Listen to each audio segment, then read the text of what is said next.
hi indom kan chuan MNF tan chuan advantage thatak ani anga MNF in ti chak ani rengot nga BJP chu chak chuang lo BJP thanzel na tur chu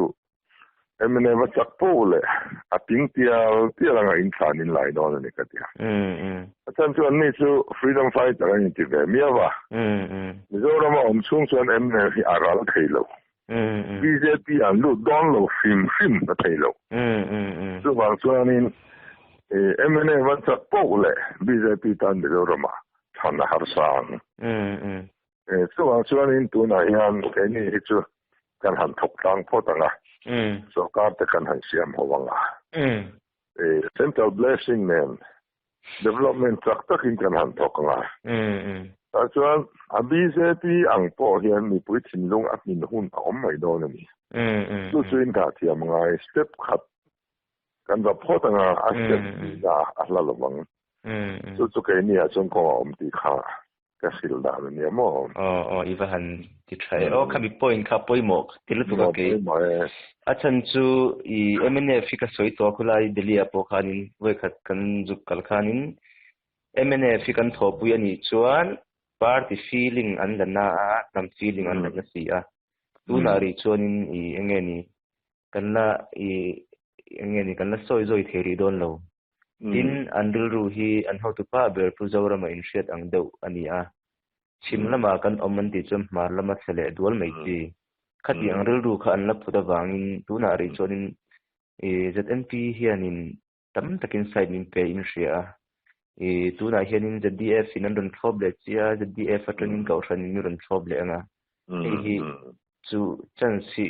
khongai takin he chansi ran bo pel lo ram ro tin kai ni helai BJP mi le saten kan han tang ho nga ni chu chiang takin MNF le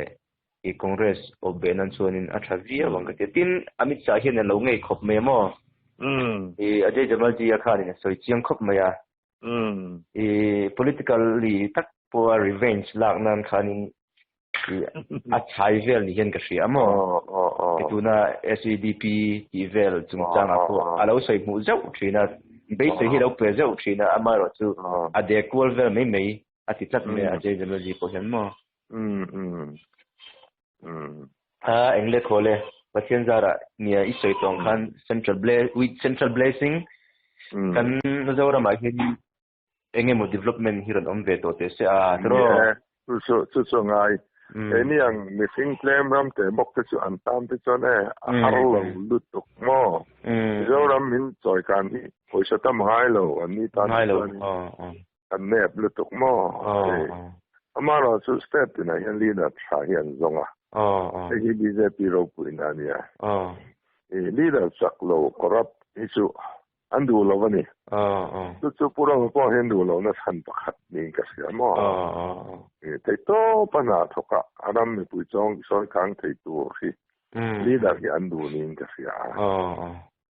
tin a kham poi ka kham zo jai to pe chumo dual to party kan han support thina an han ti ve ek kan an han right chung te in state aman lo akang ok zan mai sia aron kal ve chenga ai puk le ama athaman to le ilo ne no min han ne san le kol vel in kar vel hen development hi om pan ne lo in an trama lo zo le ate khanin ain thakku chung khain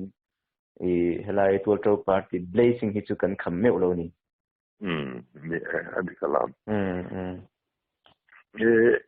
lo su contact me reng ulang mo la ai chuanin tun chuma yan